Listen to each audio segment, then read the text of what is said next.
ये third law को discuss करते हैं। डी स्टूडेंट्स, थर्ड लॉ के बारे में भी जो इंपॉर्टेंट पॉइंट्स हैं उनको आपने याद रखना है। ये आपको एमसीक्यू में पूछे जा सकते हैं। जैसे देखें, फर्स्ट लॉ के बारे में मैंने बताया कि first law defines the force, second law के बारे में बताया कि it gives the measurement of force, और थर्ड लॉ के बारे में आप ये पॉइंट मेंशन कर सकते हैं कि third law tells us that forces exist in pair. ठीक है जी, नेचर के अंदर जो फोर्सेस हैं वो पेयर की फॉर्म में एग्जिस्ट करती हैं, जैसे centripetal force, centrifugal force, action force, reaction force. Forces exist in pairs. तो डियर स्टूडेंट्स, इस बात को आपने याद रखना है। अब डियर स्टूडेंट्स, आप लोग जानते हैं कि जो न्यूटन थर्ड लॉ है वो हमें ये कहता है कि एक्शन और रिएक्शन फोर्स ये दोनों इक्वल होती हैं, ऑपोजिट डायरेक्शन में होती हैं। हर एक्शन का एक रिएक्शन ज़रूर होता है। तो स्टेटमेंट जस्ट आप लोगों ने खुद रीड आउट करनी है। अब डियर स्टूडेंट्स, उसके अलावा दो और पॉइंट्स हैं जो कि बड़े ज़्यादा इंपॉर्टेंट है। जो एक्शन की फोर्स है, ठीक है, और जो रिएक्शन की फोर्स है, ये दोनों एक दूसरे को कभी भी कैंसल नहीं करती हैं। ठीक है जी, action and reaction never cancel each other. ठीक है, ये बात आपने याद रखनी है। तो अगर आप समझते हैं कि ये एक दूसरे को कैंसल करती हैं तो इसका आंसर है नो। क्योंकि डियर स्टूडेंट्स, वजह यह है कि एक्शन और रिएक्शन दो डिफरेंट बॉडीज के ऊपर अप्लाई होती हैं। जिस तरह मैं इसकी बड़ी एक कॉमन सी एग्जांपल देता हूं। आपके पास एक बॉल है, आप दीवार के साथ उस बॉल को हिट करते हो, वॉल के साथ हिट करते हो, तो बॉल का दीवार पर फोर्स लगाना एक्शन। तो एक्शन किस पे हुआ? वॉल पे। रिएक्शन किसने दिया? वॉल ने, लेकिन किस पर दिया? बॉल पर। तो ये दो डिफरेंट बॉडीज के ऊपर अप्लाई होते हैं। ठीक है जी, action, A stand for action, ठीक है, and reaction acts on two different bodies. ठीक है, इस पॉइंट को आपने याद रखना है।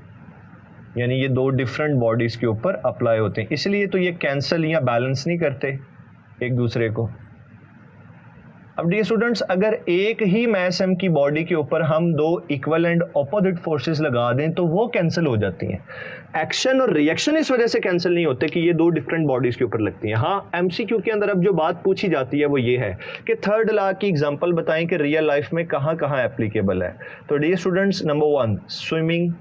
ठीक है जी, जब कोई भी डाइवर स्विमिंग कर रहा होता है तो बेसिकली वो न्यूटन थर्ड लॉ की एग्जांपल है।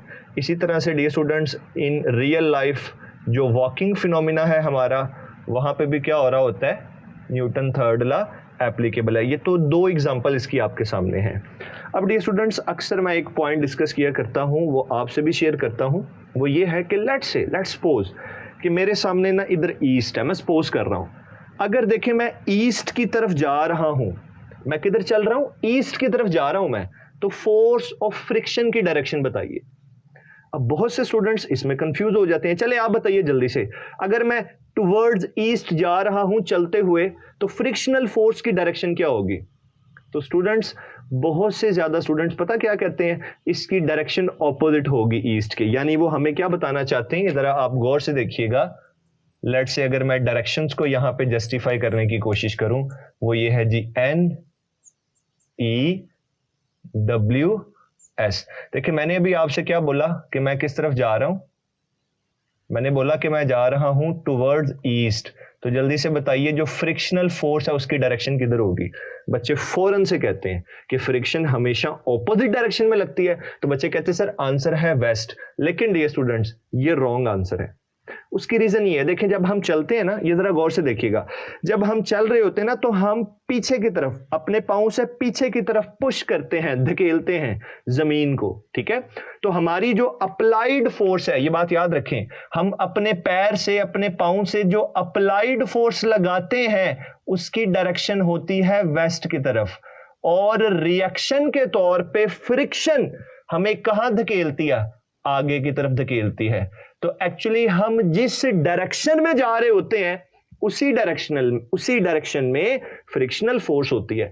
ये क्यों? जब बारिश होती है और कीचड़ हो जाता है तो आप स्लिप हो जाते हैं, क्योंकि आपके पांव और जमीन के दरमियान फ्रिक्शनल फोर्स कम हो जाती है और वही फ्रिक्शनल फोर्स आपको ड्राइव कर रही होती है। तो इस पॉइंट को आपने याद रखना है।